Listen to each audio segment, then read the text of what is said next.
Ladies and gentlemen, welcome back to podcastjuice.net. My name is Michael Dean, and we are here on the podcast about Prince. I guess we got to be careful what we call it these days because there are other podcasts out there, so salute to them. But joining me today is Mr. Ant Pooh. Sir, how are you? I'm doing great. Also joining us, Mr. Big Sexy in Sack. Sir, how are you? I'm doing well and got my box set album last night. Also got the high resolution download. Digested it all. Ready to go. All right. And man, I got the deluxe edition as well. And it is literally down in the mail room as I speak. So as soon as we get off the show, I'm going to go downstairs and grab that bad boy and open it up and all that good stuff. But with that said, we are here to talk about the new Prince album, Welcome to America. Man, it's 2021 and we're talking about new unreleased Prince music. That is pretty amazing. There's a lot to say about that. But the fact that we have a new album, man, I'm so excited. We've all had a chance to listen to the album. I had a chance to listen to it a few times, just digest it, really live with it for a little bit, and give it some time. So we're just going to get into it. What we're going to do first is, before we do like track for track type of review, we're just going to talk about what we think of the album in general. I want to give everybody the opportunity to talk about that, and then we'll go into the songs, and we'll probably play a little bit of the songs too.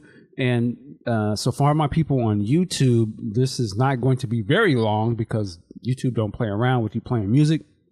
So to hear the full review, you're either going to have to go to our podcast, go to one of your podcast platforms that you love, whether that's Apple or Google or Spotify, and you can listen to our podcast that way in full. Or you can always join the Patreon page and you hear it that way in full and first as well. So there you go. With all of that said, we're going to start this thing off. Mr. Ant Pooh, sir, what did you think of the Welcome to America album? Floor is yours. For me, sorry for the voice ain't that clear. Sorry about that. For me, it's very shocking. It's shocking on a couple of levels because I believe we were told that this was recorded around 2010. And if you look at some of the music that he put out around that time from 2010, and then what was it, Plectrum Electrum, and Misty Copeland joins me now. I'm sorry, go ahead. Misty. And Artificial Age. And then, we saw the Welcome to America tour that he did in 2012 and some of the songs that he was starting to put out there. Hearing this album, it's completely different than, I would say, anything he's put out before. I mean, he's had some tracks here and there that address social and societal issues, but I guess you could come to the Rainbow Children to some of it to a certain extent.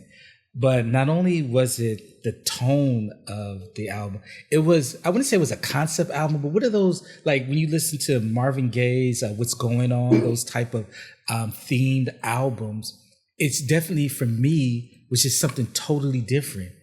Lyrically, the themes, what he was touching on, how he was trying to galvanize his listeners. And then you take into effect just the music. For me, and hey, if the Prince fandom want to come for me, have at it. For me, the level of musicianship on this album, I have not heard consistently throughout the album at that level in a while. I mean, I'm just listening and hearing the music, the instruments, the playing that's going on, and I'm just thinking like, God damn, this is a bad mofo. He had it. And he just have these spurts of, what I'm going to give y'all. Nah, y'all ain't ready for it. I'm just going to throw it up in the vault. The music itself, like, you just take away the lyrics and what he's saying. Just if you just listen to the music, it's just amazing stuff. Now, I did listen to the first Madhouse, and I would put this album above it as far as a musicianship. And I'm just speaking to that because that was a purely instrumental album. So it was more so all about what you're hearing. I mean, as far as the music, this was just amazing musical compositions that he was putting out there. And then just overall the themes and just being bold and stepping up and speaking on a lot of things that, you know, a lot of Prince fans are not ready to hear from him. I just say overall, it felt like a throwback album. Like people were speaking to Bruno Mars, co-opting, appropriating, borrowing from New Jack Swing and some of the funk eras from there. For me, I feel like this was Prince saying, you know what, I'm going to take it back to the 70s. There's stuff that is just, that reminded me of, oh my God, of The World is a Ghetto. Yes, I heard that too. Was the People Make the World Go Round. A lot of things from the 70s. I just felt like, I don't know, did he meet with some of them folks and said, you know what, I got a concert for an album. This is what I'm going to do. And that's definitely no shade whatsoever. It just felt like such a great homage and a throwback to that era of musicianship and saying, these are the people that raised me. These are the people I grew up on. And I'm going to show this is how I can bring that and do that in 2010 at the time. And now we're getting it in 2021. All right. I dig it. Big Sexy and Sack. What'd you think of Welcome to America, the album? You know, let me go ahead and audio geek out right now. When I got my high resolution download, I put on Facebook. That I was, put out on my main system. And a couple of people, shot me messages back saying, hey, man, I heard it on my system and my system is whack. Then I put on my main system and it sounds great. You're going to love it and things like that. The first thing I noticed when I heard it, and I'm trying to find out, I think it was Morris Hayes who did the actual production work on most of this, after the fact. But like Ant said, first musicianship, and it was Prince, Chris Coleman on drums, and I believe, I'm going to butcher her name, Tal Wilkenfeld on bass, and Morris Hayes on keyboards, and that was it, as far as the music portion. And whoever recorded this, and then of course I saw it was mastered by Bernie, and Bernie does the work. It sounds fantastic. I don't want to get on anybody's bad side, but moving forward, if they're going to do more original material out there, whoever produced and engineered this need to be part of the team because it sounds great. And like Ant said, it captures a 70s vibe to it. I could hear War myself in it, and I could hear a little Bobby Womack type things. Just that whole, for me, summer of 1972 when I was a kid, it's that vibe to it. It's, the vocals were mixed beautifully. I have no complaints at all sonically about this album. It sounds magnificent. All right. Is that your final stance so far? I don't want to cut you off. I don't want to cut you off. Okay. All right. My thoughts on this record, let me say this. As a lot of the listeners, old school Prince fan, new school Prince fan, love all aspects of it. When I heard the singles coming through, like Hot Summer, what was the other, the title track, Welcome to America, I listened to them and I was like, it's cool. I listened to them maybe once, twice, and I was like, okay. It didn't blow me away.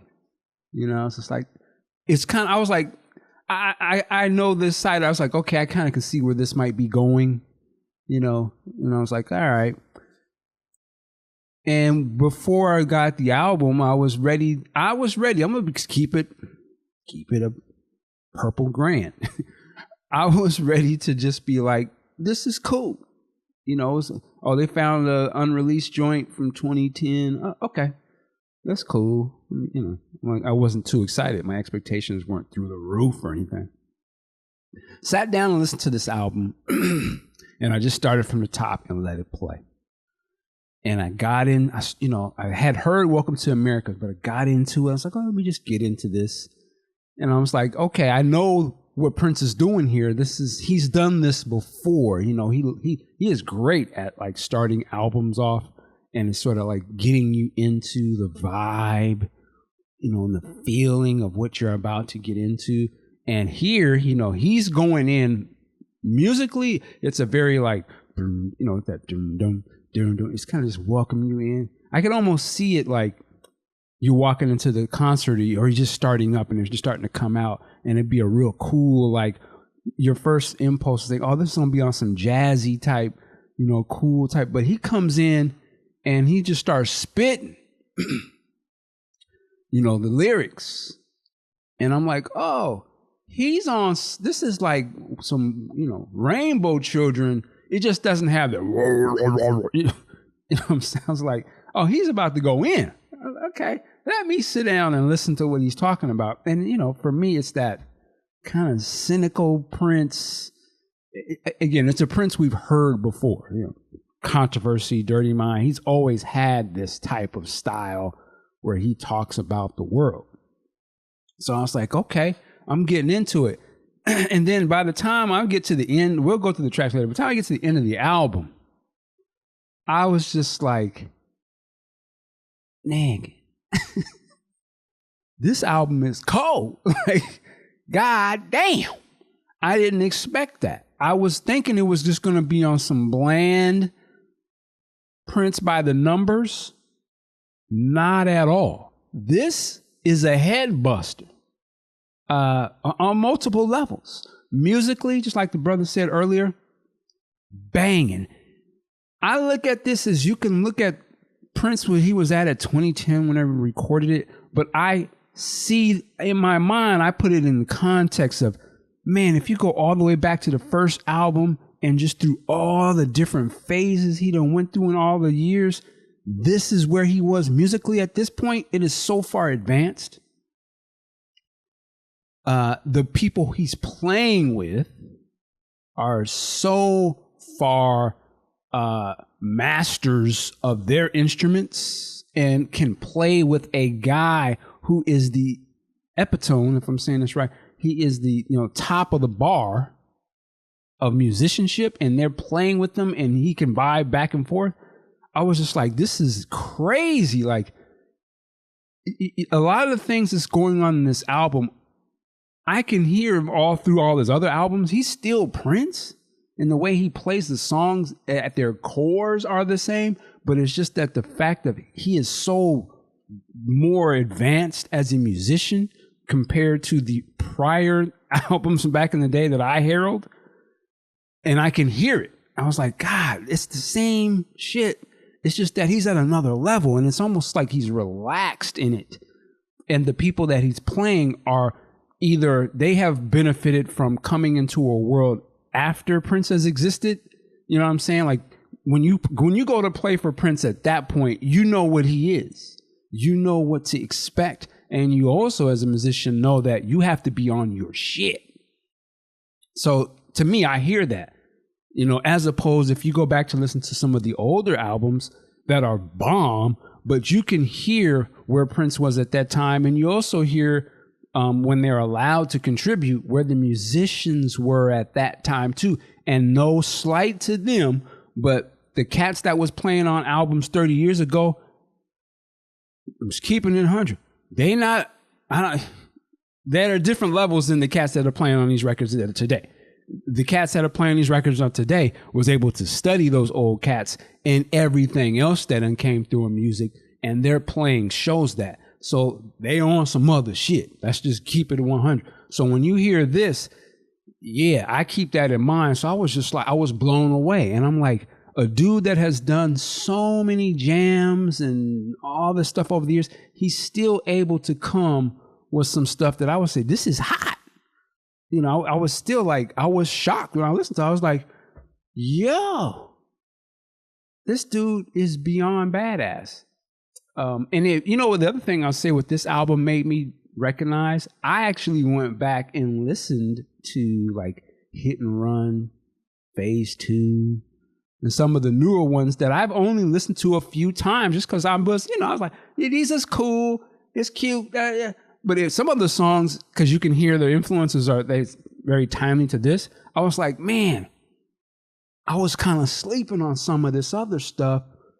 And you know why I was sleeping and why I love this album? Because this album is a complete thematic package, and at least the way it sounds to me, all the songs match as they're recorded here. I can hear some of the stylings of these recordings on some of the other albums that have came out in the last few years, but it's like a song here, a song there. It's almost patchwork type stuff. To me, this is a complete project. It sounds like they were all recorded around the same time and they all match sonically and lyrically. So to me, this album is one of his best albums, period. I'm just giving you my opinion. You don't have to agree with it. I'm just saying, for me, I sit it right up there with the greats. Like, this is a badass album.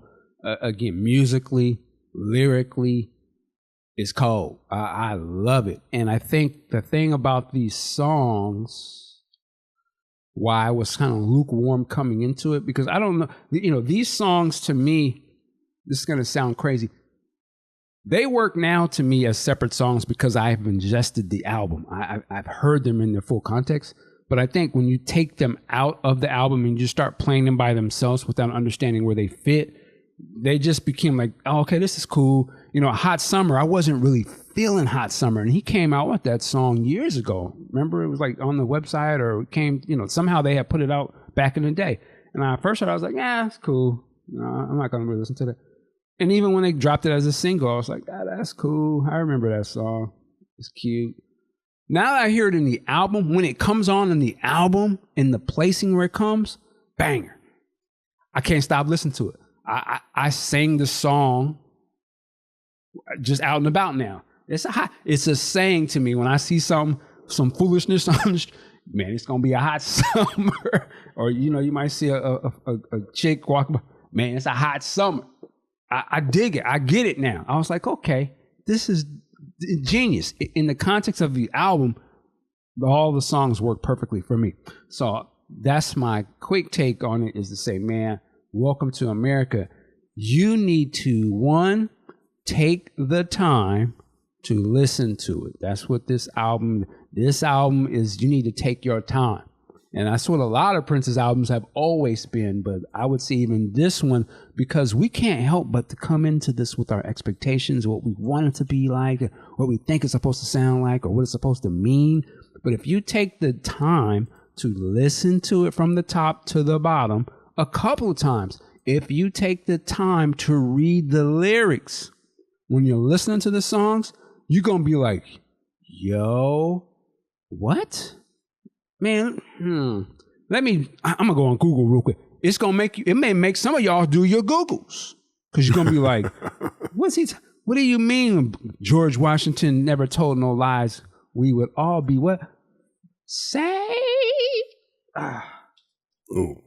I was like, Prince he's a fool. He was saying some stuff that's going to push some people. I love it. That's what he's supposed to do. That's what he's always been doing. Again, you can go back to not just the Rainbow Children. You can go back to Controversy. He was dropping some shit. You go back to Dirty Mind. Thematically, he was talking about what his visions on certain things were. It was always a sign of the times. He's always been doing this. Love Sexy. It's just now I think as he's got older in the game and realized his power, they can't really do nothing to me. I can say some stuff. I think that's why I love Rainbow Children. I can see why this didn't come out. And it ain't because I think the music wasn't bad.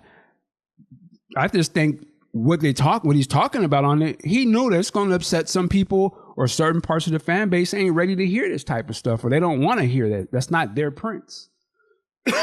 That's, to me, why I would think this album didn't come out. Excuse me. So let me just shut up. Dope album. We're going to get into the songs. Hold on, Mike. Hold on. Okay, Before we get into the songs, I did a little research just now on Chris Coleman, the drummer. Mm-hmm. Now, I don't know if you guys know. I didn't know. But this guy he played with Prince, so you know he's got the chops. But apparently he was a very young kid. At 14, I believe, he started touring with Edwin Hawkins and other major gospel acts as the drummer. A couple of years after that, Guitar Center had what they called I don't have it in front of me. They had like a big drumming competition. 30,000 people enter. He won. Wow. He's played with Shaka Khan. He's very heavy into music theory. So I was reading that about this article over in Modern Drummer about him, and he's talking about sight reading and these other theoretical things. Like, wow, this guy's heavy, and hopefully this will put some more, shine on him, and he can get some more session work or other things, because he's great. He's up there with Michael B. as far as I'm concerned. He's that good. He's a serious drummer. All right. Yeah, I mean, salute to everybody involved. We're going to go into the songs. Again, I can't stress enough, big salute to Morris Hayes, man, because I could hear how probably Prince was like, okay, I recorded this. Yo, Morris, put your thing on it. You know what I'm saying? And you can kind of, to me, what I would think might have been some of Morris's contributions, but I will say, it doesn't feel overproduced. No, it doesn't feel like it's, the other thing I love about this album, it's not trying to sound like whatever was hitting at the time. That's what I think it makes it timeless. Some of the albums that came out after this, dope albums, but they sound like, oh, okay, Prince is doing what's popping today. Salute to, what's the guy who was a producer on the last couple records, had him on the show. Joshua Winton. Salute to Joshua. Salute to him and his family, his wife, lovely people. Much respect. But the thing that Joshua brought to the game, one of the aspects as a fan, I'm saying this, I'm not all in the thing, is that, he was able to keep the sound current, you know what I'm saying, at that particular time. So it sounded like what was really popping, what the young folks is into. I dig it. But this one here, it doesn't have any of that to me. It doesn't sound like, oh, I'm trying to be what's popping today. So that's one thing I also love about it, is that it's not trying to sound super current. It just sounds like classic music. And depending on the person who listens to it, they may say, well, to me, it sounds like, as we said, maybe some jazz, or it may sound like some 70s. To me, it just sounds like Prince. And what Prince always has done throughout his career is to wear his influences, sometimes hidden on his sleeve, but he wore them nonetheless. And if you knew music, you could hear what he's doing. You'd be, oh, okay, but he freaked that. He's doing his such and such, or he's doing his Sly, whatever. And he's doing his Mayfield, Curtis in this album. So he's always had that. But to me, he did it without making it sound like it was, oh, he's doing his Pharrell, or he's doing it. You know what I mean? So it's still 100% Prince. I wanted to say salute to the singers, man. Shelby J, Elise, and Liv. Listen, to me, I seen people saying, oh, there's too much of them singing. Well, was it too much when Jill Jones was singing on? Was it too much when Susanna was singing all on the concerts? All the video? No, it sounded dope. And to me, that he's doing exactly what he's always done. He had the female voice doing backgrounds and harmonies with his shit. The shit was bomb. Was it too much when Worzy and... Nah, so to me, I was like, this is classic Prince. He got the sisters singing and they bailing it. Man, it's just dope, man. I can't say it enough. I'm here for all the smoke for this album. But listen, we're going to get into these songs. If you want to hear the rest of this, I would advise you to go check us out on Patreon, or just go to our podcast where you can hear the whole thing, because we're about to go song for song. We're going to play some of these songs. And we're just going to celebrate. And if there's some critiques, we'll have some critiques for sure. But Welcome to America. It's on. It's on and popping. So with that said, any other things before we jump into the songs? Nope. All Musicians. Right. Damn. Yes. World class on this one. World class. And as we get into these songs, it ain't going to be lost on us of how this album is not only timely, what's going on in the world, but it also, in my opinion, even speaks to Prince's own situation, some of these songs. And I find it very ironic that they would even put this out because I think some of these songs open the door to start conversations about Prince's estate situation, because he's talking about, and he's indirectly, or I don't know, you know, directly speaking about that type of shit. You know, when we get to, was it Running Game, Son of a Slave Master? Man, primary slave all day. But anyway, let's go. Let's go. We're gonna have to disagree on that. That's one. all right. That's what we're here for, baby. I'm high on my third flu right now. God damn it. So. All right. Well, with that said, man, let's just talk about the first song, Welcome to America. Yo, sorry about the abrupt ending. We had to cut it short because the entire review, we do a track for track review, and then we also play some samples from the album. And if I was to do that here on YouTube, they would shut this thing down. So if you want to hear the entire review, please go to our podcast feed. If you listen to podcasts on Spotify, iTunes, Google Podcasts, Stitcher Radio, wherever you listen to it, you should be able to find Podcast Juice, Prince Podcast, Podcast on Prince, whatever. You can find it on there for free, so you can listen to the entire review. Also, you can check it out on our Patreon page if you so want to choose, just $1 a month. But with that said, I hope you enjoy it, and yo, work it like a job. Oh yeah, so we got the box. We got the box here. It's beautiful. You know, maybe we'll do an unboxing or something, but yo, work it like a job. My name is Michael Dean. Peace.